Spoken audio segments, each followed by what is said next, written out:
Well, thanks, Thomas, Rhett, and Lauren, for doing this. This is going to be so fun. It's going to be like super chill and casual.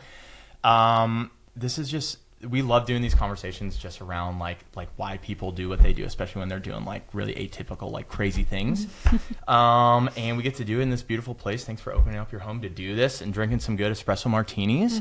So first, I would love to raise a glass to you, Lauren, on everything that you guys are doing. Seriously. Cheers to you. Cheers. You guys are doing so much. You guys are like Thomas, Rhett, you're on the road all the time. You're touring, you're writing. You guys both have 4 kids. And Lauren, you're taking care of those kids while Thomas, Rhett is on the road. I think it would be, so easy, honestly, and fair for you to just say like, hey, I'm really, really busy. I really care about what LoveOne is doing, but I'm like super, super busy. So like, can I help financially? How can I help here? But I just don't have that much time. But you've kind of you flipped that on its head, and you're doing literally the exact opposite. You are just making this part of your story. And again, like I want this conversation to just be about the why behind you do that. So I'd love to, this is intentionally broad, but like kind of like, why do you do LoveOne, and how did you get started with LoveOne? Yeah. I love that it's broad. It's a big question. Intentionally so. Yeah. Thank y'all for having us and doing this too. This has been so much fun for me, just being friends with y'all, but also passion projects. It's so much fun, and I've enjoyed being with y'all. So having this conversation is so exciting too, because we just love to sit and talk with y'all. So LoveOne is, it's also a passion project. It's become part of our lives. What year was that? 2014. 2014, we'd been married 2 years, and I really just love being a supportive wife and love that he is able to live out the passion that he has and the gift that the Lord has given him. But I just, for the longest time, was like, I just feel like there's more. Like I was made for more than just being a supportive wife. And he was on board, Thomas Rhett was on board with that too, but we were just like, I don't even know where to begin, what this looks like. But a friend of mine who I was really close with in college was living in Turkey at the time and had come home for like 3 days. And he was like, I really want to get with you and Thomas Rhett and just go get coffee or on a walk or whatever. And so he made time for us in his very short window of being back in America. And just the theme of that conversation with him was, the Lord has continued to put you on my heart for me to introduce you to my aunt. And I was like, that is just such a weird thing that you feel like I have to meet your aunt. But he'd said it to me for years. He's like, you remind me so much of my aunt. Like, I really think that y'all have got to get together. But it was just kind of one of those things that I was like, yeah, cool. Maybe we'll meet one day. And, here I'm looking at my good friend who's come all the way from Turkey to be with his family. And he's like, I really want you to meet her. And I'm like, okay, great. He's like, okay, cool. So she is actually going to Haiti in a few weeks on a medical mission trip. And they had a nurse drop out, and you were a nurse. You graduated from nursing school, passed the NCLEX. Technically, you're a nurse, and I think you need to go. And I'm looking at him like, wait, what? Like, I've never really been out of the country. And he had, I think it was like one of the probably most pivotal moments in your career. Wouldn't you say? You just had a record coming out. That's a pivotal moment. It was. That's pretty big. Yeah. That doesn't happen every day. But it was also like around Die Happy Man, which I feel like was the turning point in you kind of skyrocketing into the career that you have now.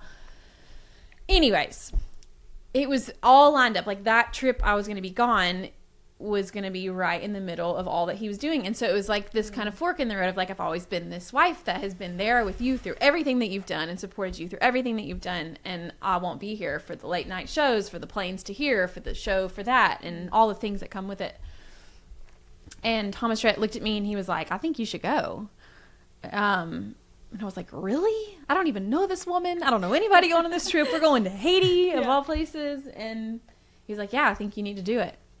So fast forward, I ended up on the trip, and I say this a lot, but it's truly the only way I can think to describe it. But being there and watching Suzanne Marinick, who is the founder of LoveOne. Watching Suzanne in that space with those children and the people of Haiti, and the way that she loves people is just different. Special, yeah. And I remember feeling like how people describe love at first sight.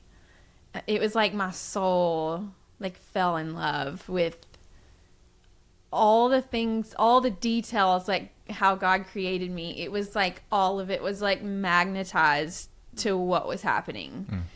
And I was like, this is unbelievable. And whatever it is y'all are doing for the future, like I want to be a part of it if you'll have me. And so went through the whole week and got to know a lot of the people that were, you know, involved at the time, and got to know Suzanne pretty well.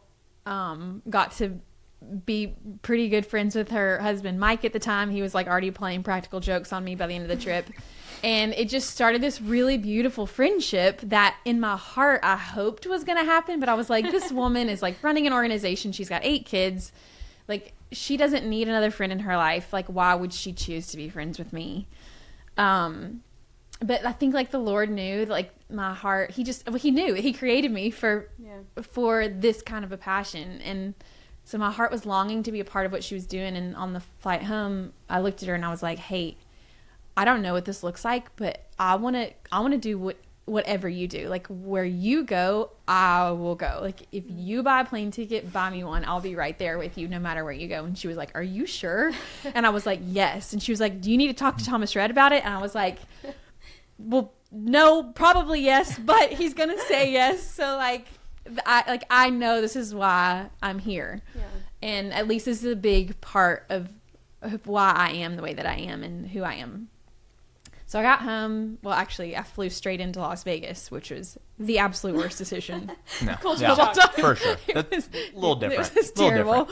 But that's how it started. I mean, I got back home and told him, you know, like, you're never going to believe. Like, I told him all the stories of, like, the children that we were able to serve, the families we were able to love on and connect with, the people who were on the ground doing incredible work there. It was just, like, what can we do to magnify and just put a spotlight on the work that they're doing for the world.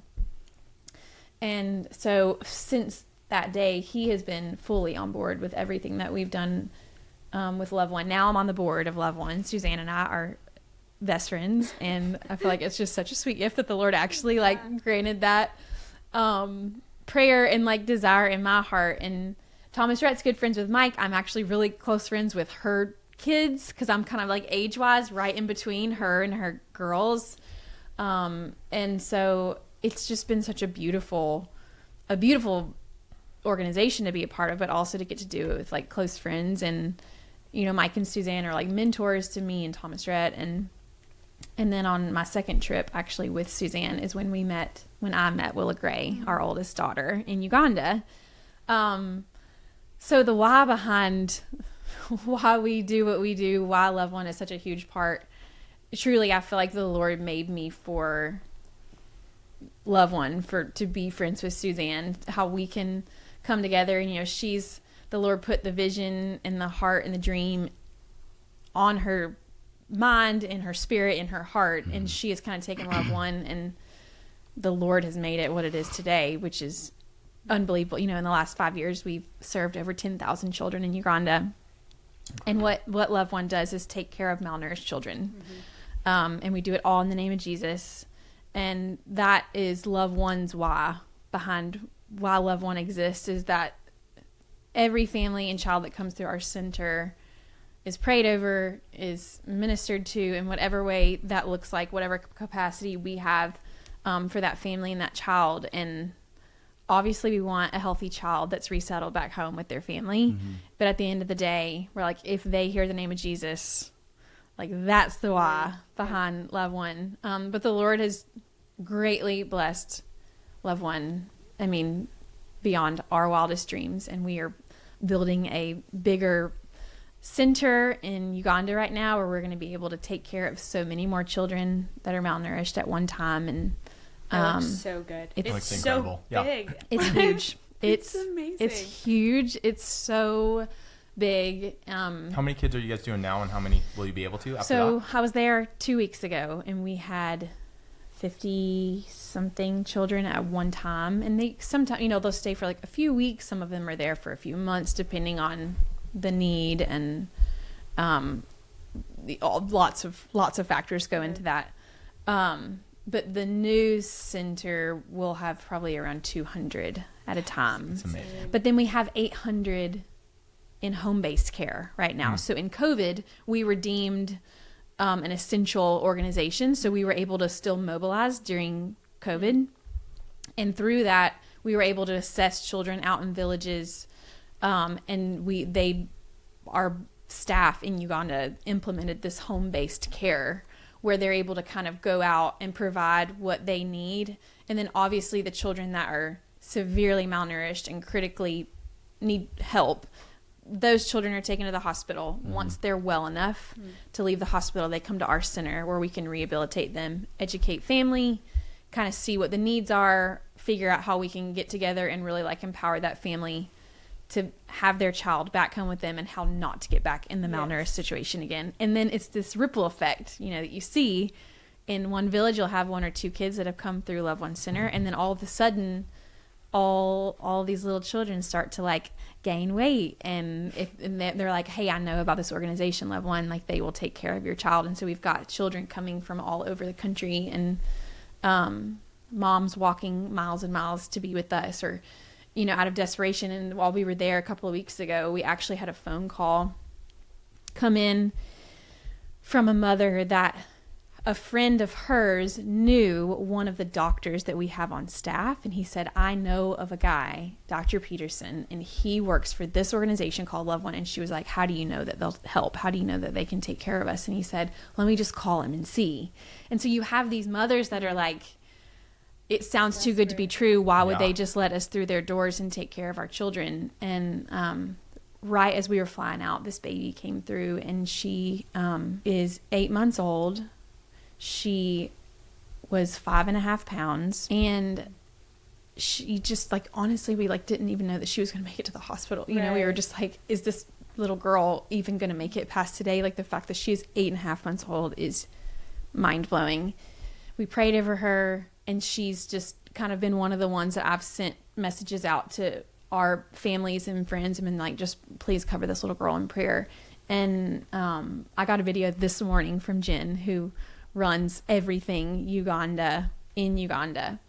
And Jen said, sent a message, and it was a video of this little girl, and her face is more full, like she is alert and she's moving and she's alive. And I'm just like, that is a full-blown miracle. Yeah. And so her little face comes to mind when I'm like, why do you do what you do? Like this week it is for that little girl. Yeah.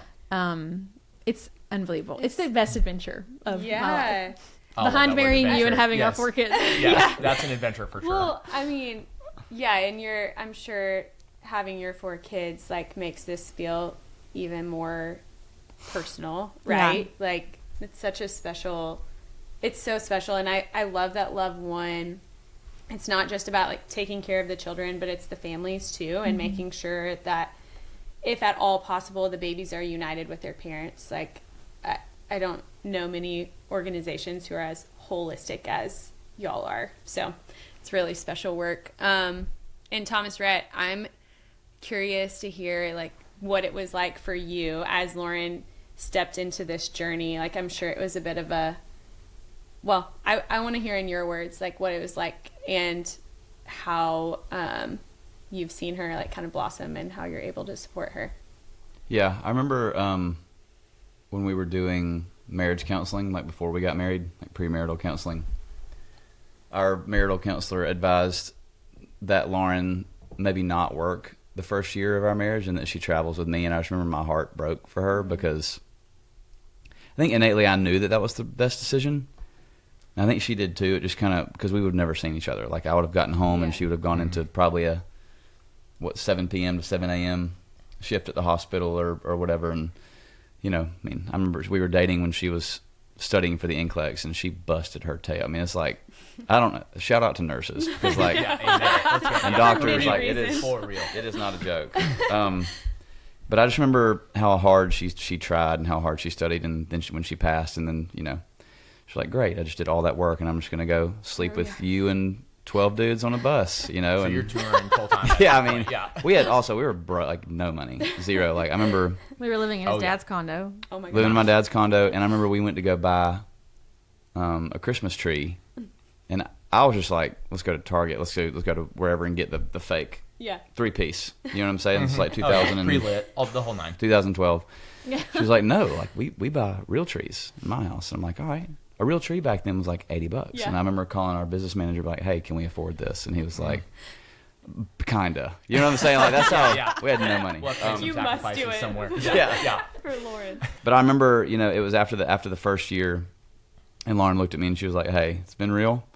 I'm not going to do that again. I was like, don't blame you, and it was around, I guess 2 years in, it was around the time that she told you that story. She met Landon, and I remember being really, really like nervous, but I also knew that if she didn't go do I think she would have started to resent my life. And we've definitely been through our fair share of like resentment, like towards Lots my of career counseling. and here. I've definitely been Pro Shout out to counseling. marriage counseling. Yeah, dude. Like, Pro I've definitely counseling. yeah. I've definitely been in that phase of life where like I really liked me and I thought I was a big deal and all these kind of things. And through seriously, dude, like through LoveOne and Suzanne and like all the work that they have done, like my life has been altered for forever. Like she went 2 weeks ago, and if you haven't looked at the news, like our world is like it's like not safe to go anywhere, and I remember Lauren was like, do you feel okay with me going? And I said, do you feel okay with you going? And she was like, I feel peace. And I said, well, I feel peace. I mean, I've learned to trust her spirit more than mine, because I think men innately are just designed to be protector, macho, provider, like, you don't need to go because it's not safe, but then like I'm not the Holy Spirit. And so I feel like I've learned to just let go of so much control, and like it's honestly like the wilder the idea now, the more safe it sounds to me, because it can only be God at this point. Does that make sense? Yeah. That's good. Absolutely. And but before all that, it was just like, dude, like, are you gonna like keep going over there? And like, you know what I'm saying? It was like, I was like, we just adopted a child. Like we've been over there a lot. You know what I'm saying? We were there for like almost right at a year. 13 months.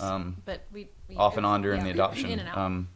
But it was during the adoption that I think that my faith went to a whole different level, because like, again, I mean, we don't have to go into the weeds of all that, but like, there was just too many things that happened over there that were just impossible. Yeah. You know what I mean? Like the fact that Willa Gray is in Nashville right now, going to a school and thriving as an 8-year-old is a full-blown miracle. Yeah. And I just thank God every day that we get the opportunity to be her dad. All that to say, I was very selfish in the beginning. And I'm so grateful for all the work that the Lord has done on my heart, because I don't even recognize myself as a 24-year-old person. You're so free, honey. So yeah. And I feel like, as we've gotten involved in LoveOne stuff too, I mean, you're right there in it. Like, yeah, for sure. Yeah. This year at the big fundraiser, I mean, you were leading the charge on some things too, which is he so was. cool. Yeah, you were. Yeah.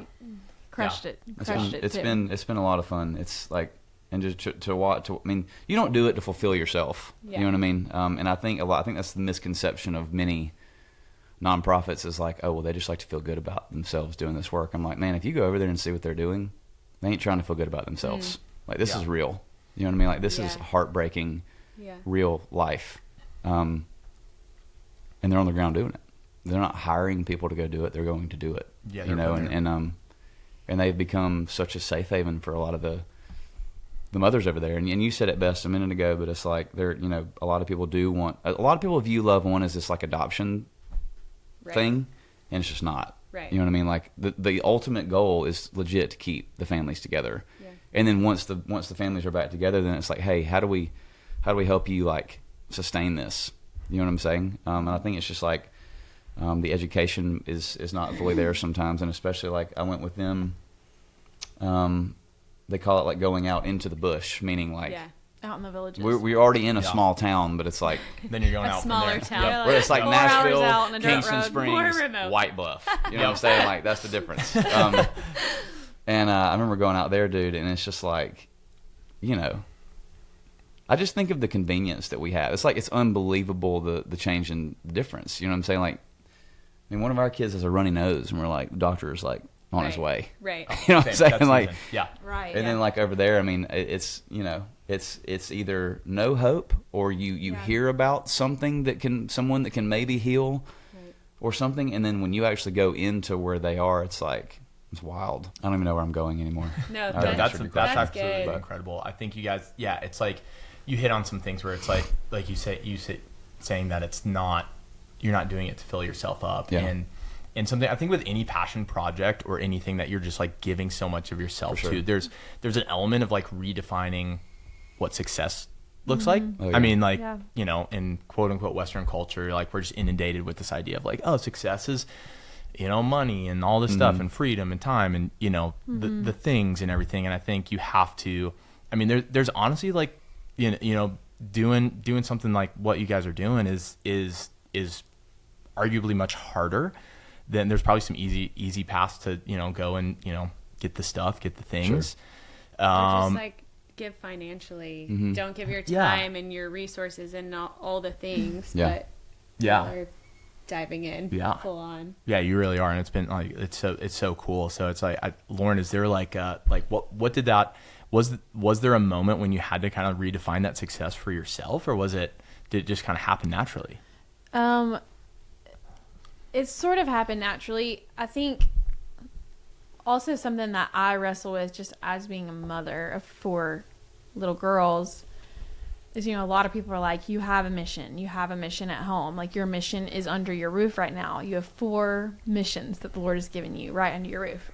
And I agree. But I really wrestle with like, am I not supposed to go do these things right now? Like, should I stay home with my girls and just raise them and just hunker down over the next however many years until I feel like I can travel again? And I think it's yes and no. I think there are times, and there have been times where we've had trips planned for me to go to Uganda, or for him and I to go away and like be married and remember why we like each other. Like, How have you been? Nice to see you. Yeah. And you know, sometimes I feel that pressure of like, well, you should stay home. You need to be home. Like, your girls need you. And I'm not saying that they don't, and I don't need to be home. I want to be home. I love being home. But I also, to your point, like, I think that it is a calling. It is something I feel like the Lord has designed my chemical makeup for that to have been a moment where I truly fell in love with the work that LoveOne is doing and like what the Lord is doing through LoveOne. And I hope that I will be able to do it until I'm 90 years old, you know, but I do think at the same time, what has been really cool is for my girls to watch me go do these things, and for me to bring these stories home and bring pictures home of this little girl that we just saw a couple weeks ago, and for us to like cover that little girl as a family, and for the girls to see like what the Lord is doing through LoveOne. Also, not to mention, like, Willa Gray is Ugandan, so like, I think as a mother, me mothering my child, I think she loves seeing me taking care of the other little ones that share her face. Yeah. You know, like, Yeah. I look at these little kids and I see her face in these children. And so I think, like, just in mothering her and loving her, I would be denying so much of my love for her and what the Lord has given me if I didn't go and love on those children. And I could do it financially from afar. But to your point, the Lord has canceled trips. He's putting roadblocks up and been like, hey, not your time to go to Uganda. And I'm like, great. And that's kind of our prayer. Like, Lord, just put an obvious roadblock if this is not Make the time it for me easier, to make go. it hard. Yeah. And then if I'm like this last trip when, you know, it was, you know, this country's on high alert and this country's on high alert and there's just heartbreak all around the nation. It's just like not a good time to go. And him and I were talking and we were just like, well, when is going to be a good time to go? Like, we're not guaranteed that everything's going to settle. Yeah. That's so true. And so we've been really trying to like define and have clarity on the Lord's voice in our life. And I think what he's been trying to teach us lately is like, hey, in the midst of the chaos, can you hear me? Because if every human in your life is saying it's not wise, but I'm telling you to go, can you hear my voice telling you to go? And so that's what we've been trying to do as a family, individually, over our girls, especially with things with LoveOne and just other things that are happening in our life. But it's been really cool to watch him kind of guide those footsteps. So yes, there are times where he's like, hey, I have your ministry at home right now. Like, I need you to be there for your girls this week, or this Uganda trip isn't going to happen because you need to be a mom. Right. And then there are times where he's like, your girls are good. I need you to go do this. And I need you to, you know, be my hands and feet for this. And so, and I feel like just so grateful that he is even inviting us to kind of go on this journey with him and get to partner with him in the things that he's doing on earth right now. And I'm so grateful that my girls are getting to witness that just firsthand, just as us as parents kind of pouring so much of our time and resources and heart and love into LoveOne. But success, I think, for us really is just like, are we okay? Are our children being raised to know and desire and love Jesus? And are we heeding his voice? Like, if he's calling us to do something, like, are we obeying right away? I don't want to delay. I want to obey right away. And that's kind of been our prayer, is like, we want to hear your voice. We want to do what you're calling us to do. So I love being a mom. And we were just talking about how I feel like truly our head is fully above water with the 4 girls now. Our youngest is 2, and it's so much fun getting to parent our girls. But at the same time, I want them to live into whatever calling the Lord has called them to. And that might be staying home as a mom, and it might be 100%. Both staying home and going, or it might be you're a mother in another way somehow else, and you don't have biological or adopted children. Whatever that looks like for them, like, I want them to like be true to what they feel like he has called them to be, and to not listen to whatever is around them holding them back. Yeah. And I mean, no matter what, you're saying yes to this changes the way they think. They're thinking bigger just because you are in Uganda and you're doing things differently. Both of you guys are living life differently probably than a lot of your friends, and like, their world is bigger than just y'all's little home and your little family, which is really, really special. Thomas, Rhett, how has success changed in your mind since you guys started this journey with LoveOne? Man, I think polar opposite. And it's not probably popular to say that, because I think it's still, in my line of work, I still think that success is measured by who's going to win Entertainer of the Year, and whose record was the best, and who had the most. I mean, there's like a new award that's made up every day. Yeah. It's like most streams, most streams by a new artist on a Tuesday. You know, and it's just like, I don't know. I'm so grateful for what I've gotten to do. Like, I'm very glad that I am an artist, or an established artist, after like TikTok came around, because I don't know that I would make it. Wait, I don't even know how to work it. Dude, I tried, and it was, me and her were like, we're not going to make it in a marriage, like, if I keep doing TikTok. So this is not what success looks like. Yeah, yeah. We're all like aged out of TikTok. Dude, I have no idea even how to work it. Yeah. I don't know. I think success for me today, my dad imparted some pretty good wisdom on me a couple years ago. It was like, honestly, right before the year 2020 that I started to feel like just a pull to kind of get back more to the root of myself. You know, like, I feel like when you start, like, fame, I don't think it was ever meant to happen to anybody. You know what I mean? Like, I don't think we were designed to be able to handle that much glorification. Yes. No. You know, like, especially in a world like where everything is supposed to glorify God. Like, most singer, actor, anybody in the spotlight, you are kind of made to glorify yourself. Yes. And you expect the glorification of other people. And so I used to define success on, did I sell this place out? And if I did, well, my buddy sold it out 2 nights in a row. Therefore, failure. Does that make sense? Yeah. It's And measurable. so and that's when comparative. like Yeah. comparison started to really just ruin me bad. And so today, like my dad looked at me and said, "Hey, I think when you're on the road and you're making music and you're playing in front of people, I think you have to redefine your why. Because at some point, when you have made it to a certain level of success, it can't just be about money anymore.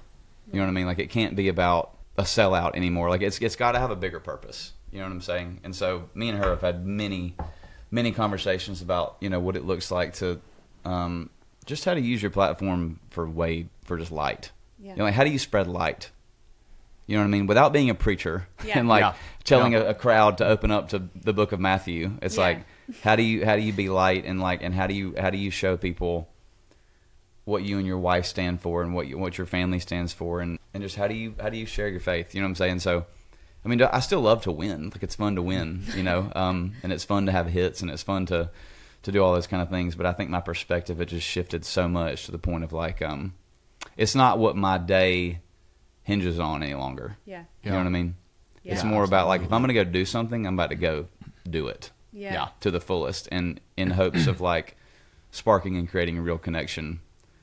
Eternal perspective. Eternal perspective. Yeah. Oh, For sure. Man, yeah, that's so So- good. I think Yeah. the way y'all live is different than, you know, a lot of people who are in your position, and you are, you know, like your career still does spark joy in people. You are making an impact on people, but also the way you live makes that impact even more special, I think. But to that point, you know, knowing y'all, you have so much on your plates, right? You've got 4 girls. You have a career with LoveOne, or like, can we call it a career? I think Yeah, it it's a is. career. When my girls are like, "Is Yeah, mommy it's a going to passion work project. today?" Like, I mean, That's yeah. what they call my I work. think it's a career. I'm going to work. I'm going to work for LoveOne. Yeah, and you know, you're touring, you're making records, you have this incredible family, you have a deep-rooted community. I just said to Thomas Rhett earlier, I was like, I meet new people every time I come to your house. Yeah, there's always people there. Yep. Hey, I'm Jordan. So nice to meet you. And they met you. They probably say the exact same thing. Yeah. Revolving door. But you all do everything in your life so well, or from my perspective, I don't know how you do it. Like, how do you find balance? Like, even as a couple, like you have this open door with all the things that you've been given, and you embrace it so head on. Like, how do you find balance in that? This week specifically has been We didn't really have balance this week. Yeah, hard. Yeah. It's been really hard. You know, life just hits sometimes, and I feel like this week, because of the closeness with a family that is like family to us, we have indirectly been hit hard just with how life can suck sometimes. And so this week, I mean, even this morning, he was like, "Hey, are we gonna talk at all this week? Like, do you have capacity for me to be your husband at Yeah. all?" So there are weeks like that, you know, where we're just like, "Oh man, we gotta like recalibrate." I feel like we're just, you know, life hits. And so, but I think that's exactly like the communication of like, "Hey, I feel like we don't know each other exists right now. How do we fix this?" And that's when we, you know, don't go to the award show last minute and There you go. throw The new everybody award for show. a big loop and be like, "I'm so sorry, management. We really appreciate every single thing that you do for us." And our family doesn't have capacity for it this Yeah. week. And so there's a lot of that. Shout out to Harry and Virginia. Constantly. We Last love minute them. people. Yeah. I mean, the Akins family has a sick left hook that no one sees Yeah. coming. I felt like, I'm so sorry.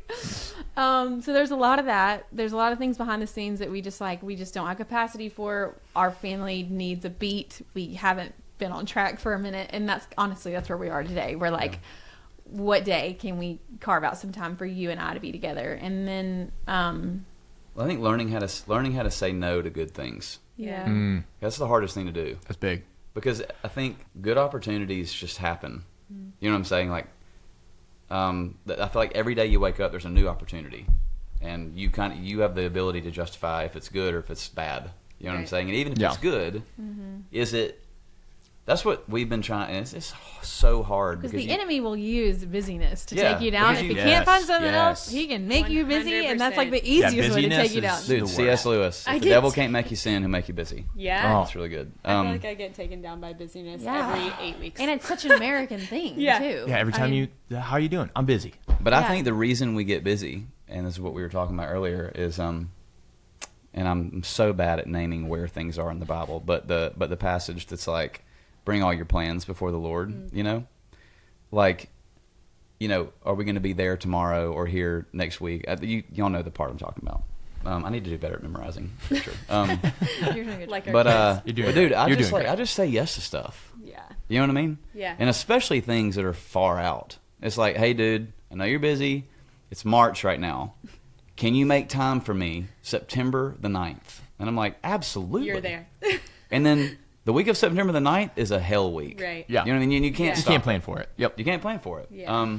And so it's like, I mean, I don't think it's like to the point of like, God, do you want me to go get espresso this morning or a vanilla oat milk latte? Like, I Right. need to know, you know. But I do think when it's like, when it's real decisions, like we have just tried to pray into like, hey, is that something you want for us? You know what I mean? Yeah. And I think with him doing your calendar, you can't get busy. Does that make sense? Yep. So true. I've said no to things this year that right after I said no, I'm like, I can't believe I just And your did that. management is I I'm like, really like- cannot believe. honey, tell me to call him back. Tell me to call him back.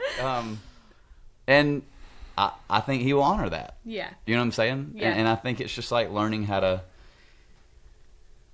hear him, because the Bible talks so much about how the Holy Spirit just is like a whisper. It's like the voice is so soft, and I think when I was trying to learn how to hear the voice of God, I used to just dismiss it as my subconscious. Like that's me talking to myself. Right. Yeah.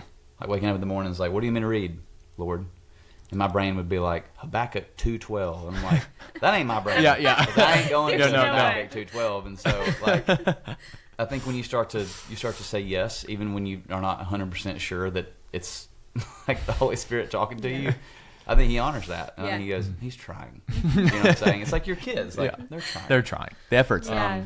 And so I think like balance is truly about asking him to like direct your plans. And it sounds so cliche, and I never fully understood that until this year. We started to kind of like really be like, we were supposed to do a trip with our friends in December, a trip that we love and a trip that we have done. It's so It's like a life-giving. tradition. Yes. And I was telling another friend here about how we were about to go, and Lauren looked at me and she was like, hey, I kind of felt convicted that we needed to pray about, are we supposed to do that or not? And I was like, don't do that to me. Yeah. Wow. I love this trip. And honestly, we still don't know why we're not going. Yeah, we have no idea. You We just just- know that we're not supposed to. But you guys have done, like you even said it, like you've done such a good job of like bringing that before the Lord, and he's kind of made it, you know, as hard as it is, like you have peace sure. about it. Where Yeah. you're just Yeah. like, and sometimes that means going, and sometimes it means That's right. not Right. going. That's right. And yeah, that's so incredible. And you guys already, you touched on this as well, but there's, I think like with the success piece, but I think you guys are doing an amazing job of, you know, showing your kids like what, you know, what living a meaningful life looks like. And I think like how I want to like end this is just, there's like, what does legacy mean to you guys, and what does leaving a legacy for your kids look like? What do you want them? But something that we always say is that like we want to die with memories, not dreams. Kind of like with this idea of just like exactly what you were saying, Thomas, read about just saying yes to things. And if the crazier it is, the better it sounds. And I think especially with passion projects like LoveOne, devoting so much of your time and life to that, like that's crazy, you know?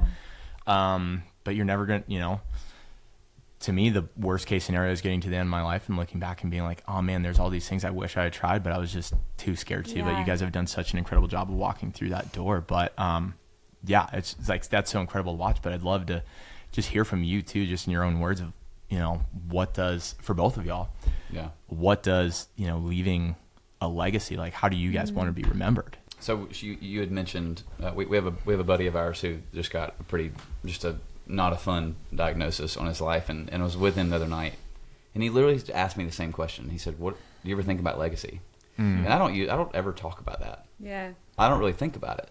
But when he started talking about it, it sort of sparked it in me, because I think you and I were saying this earlier, like, why sometimes does it take death or the thought of death to like decide then to live your life? You know what I'm saying? Yeah. Because like the American dream is, I've sort of started to relate it to the parable of the talents in a way. You know, the last dude just buries it all. And he's Yeah. like, I don't trust this dude. He's sitting on it. And I'm just going to wait, because in the end I'll have something and they're going to be broke. Yep. I feel like that's sort of the American dream in a way. Does that make sense? Yeah. It's like, let's work, let's save, and then let's just quit doing everything. You know what I'm saying? Yeah. And I love being an American. Like, I'm proud to be an American. Yep. But the American dream is skewed a little bit, right? Like, I don't... Like, I would say that I'm guilty of probably having those moments of, like, if I can stock this amount of money in the bank, we can just go chill. Yeah. You know what I'm saying? Retire early, do the whole thing. Yeah. Yeah. But now I'm just like, chill for who? Yeah. And then Like, what? And then what? You know what I'm saying? And so I think I don't want it to take a life-altering moment for me to finally, like, do... And I'm not saying that, like, it has to go be shark diving. You know what I'm saying? But, like living Thomas Rhett's full... worst nightmare. Couldn't pay me. Meanwhile, I'd be like, all day long. Yeah. But because my buddy, because I was asking him, I was like, man, I haven't thought about legacy. I said, what's your legacy / bucket list? You know what I'm saying? And he was like, man, before I got this news, my bucket list looked a lot different. You know what I mean? Yeah. My bucket list was like, I'd love to hunt a red stag in New Zealand. And he said, and that's still on my bucket list. But like all these things for himself, you know what I'm saying? Or like memories with his wife or with his boys. But he goes, man, my legacy now is like, my number one bucket list moment is that every person I come in contact with would know the name of Jesus because they see it in me. And he's like, that was maybe on my list somewhere, but it wasn't at the top of my list. Somewhere there in the middle, yeah. You know what I'm saying? And so it's like, I'm not saying that you have to even go live this life full of crazy, insane adventure to live a full life. You know what I'm saying? I think that the Bible talks so much about how do you react in the monotony of the mundane. Yeah. You know what I'm saying? I think that's where your real you is tested. You know what I'm saying? We can all kind of rally in the big moments. You know what I'm saying? Yeah. Or in the really sad moments. But it's in those moments where, like, not a lot happening. It's just a normal school week. Yeah. Kids are being normally bad. Yeah. It's just like it's like good. how do you act? We're good. We love you, girls. You're so proud of you. It's like who are you in those moments? I think is what your legacy ends up being. You know what I'm saying? Like, you're gonna have some heroic. I love that. Heroic That's things, good. but I think, like, when your kids are speaking at your funeral, hopefully, they're going, you know what? Like, my dad was awesome, and we did some awesome stuff together. But, like, when it was like when life was boring, my dad was solid. You know what I'm saying? Yep. When life was like monotonous, my mom was a rock star. Yeah. You know what I mean? Yeah. And it's the hardest thing to do. It is. Yeah. In the routine, you're consistent. Yeah. Yeah. That's Yeah. good. Yeah. I'll I absolutely piggyback love off that. that. I feel like we were reading a book together called The Circle Maker, and it's got like a 40-day. Anyone listening to this podcast needs to drop what you're doing. Pause Buy the this. Circle Maker. I'll buy it for you. I've read the first chapter. I'll get back up. It is good. It's rocked his planet, but we have started doing that together, and that's been really cool just to do for each other. And they also have one like praying circles around your children. He has one, the author, and it's been incredible. But one of the things that I've started praying, and I feel like this kind of goes hand in hand with like what legacy do you want to leave behind, is like in a world where people do try to be famous, or they are famous, and it's this, like you were talking about, the self-glorification thing. One of the prayers that I've been praying is that I would be famous in my own home, and like in those moments that feel like the normal Monday, Tuesday, whatever, the moments that feel unimportant, I think at the end of this life will be the most important. Yeah. And for my girls and for him to see me as, because they're the ones that see me good, bad, ugly, all in between, for me to be somebody that they feel safe with and feel loved by and feel like they can be real with and encouraged by, hopefully inspired by.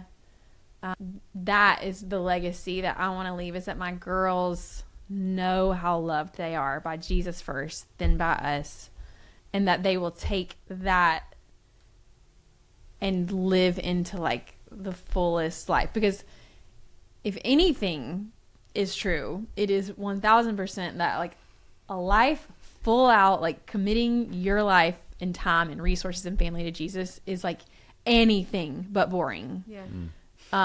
And honestly, what happens, I think, even people that are like, well, I'm a follower of Jesus, but he doesn't call me anything to much. But it's like, he might not have called, you feel like he might not have called you to much, but are you like truly living into the things that you're like, that can't be the Lord talking to me, or like, that feels really weird, that doesn't make sense, or people are going to think that I'm crazy.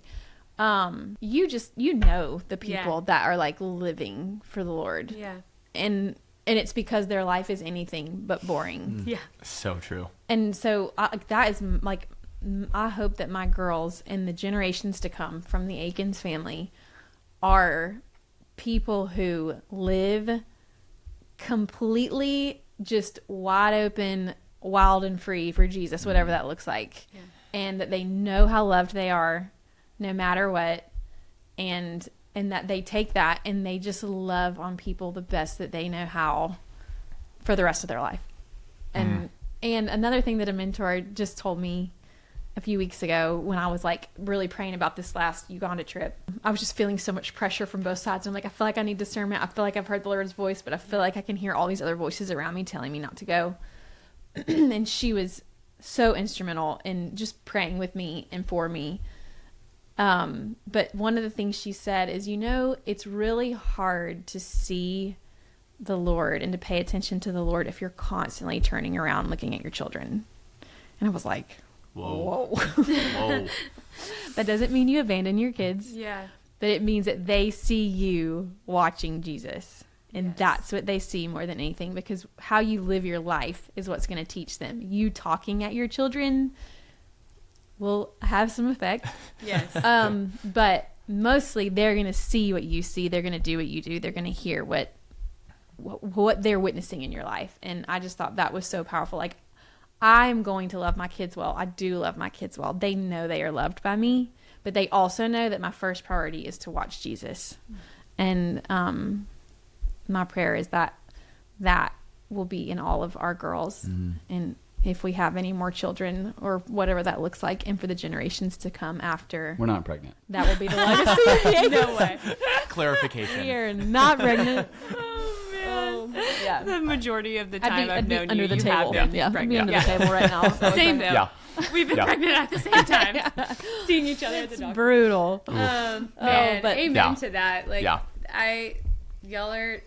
You're doing that beautifully. Like, seeing you, Amen. walking into your home, or seeing you at school or whatever, like both of you, picking up the kids while Lauren's in Uganda. I was right behind you in pickup the other day. Oh, yeah, I texted good old Lauren, pickup I was line. like, he's crushing it. He's doing a great He's doing job. great. He's doing I would great. say at the majority, I think God allowed her to go that week so that he could prove to me that it was possible. Yeah. To take care of.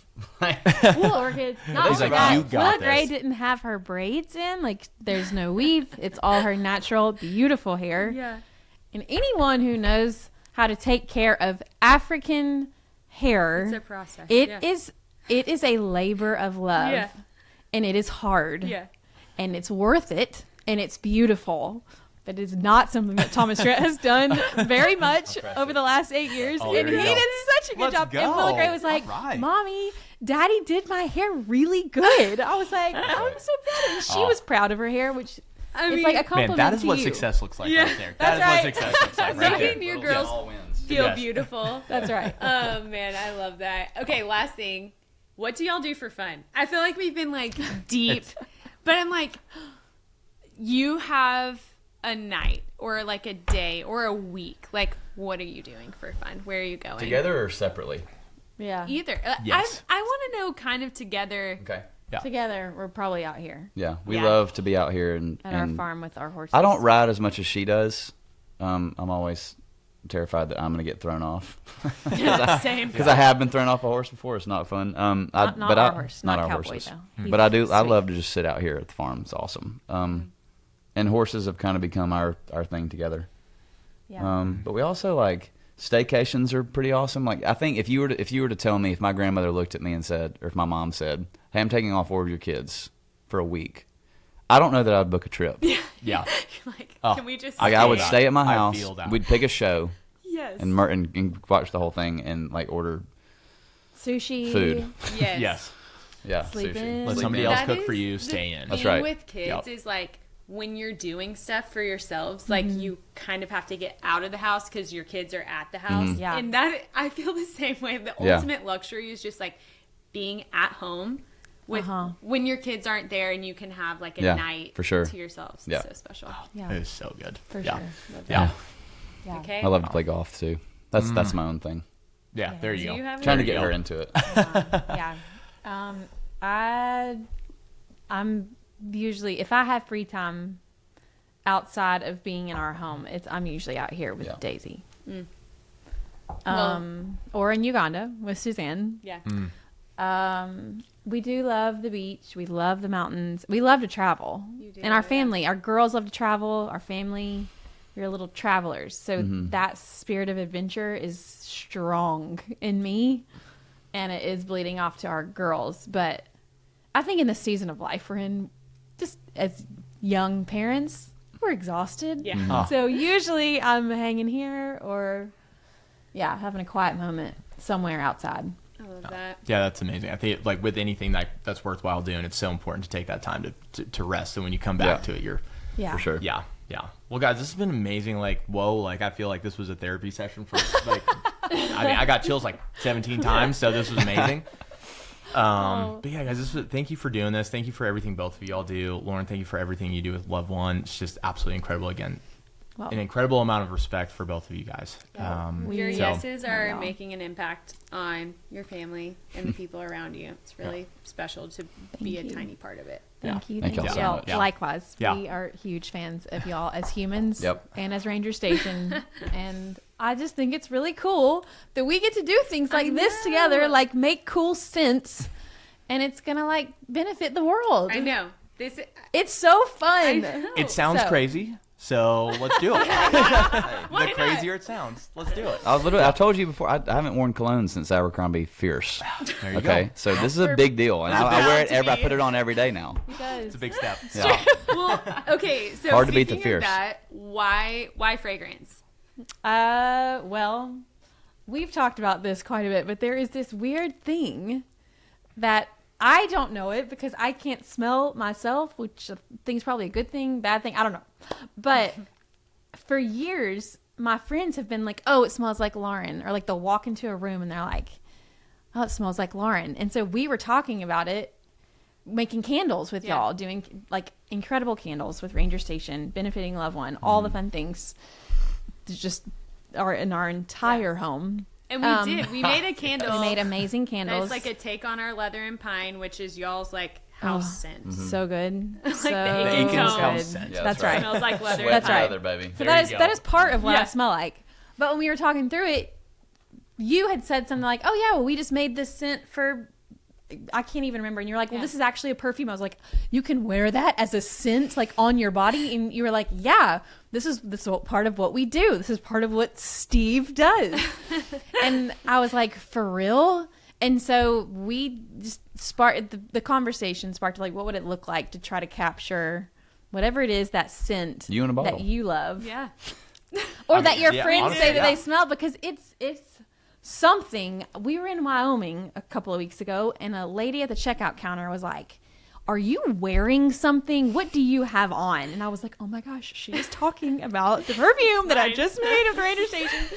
And but it's a thing. It's a thing that we tried to capture, and we thought it would be fun if we could master it. And Steve did.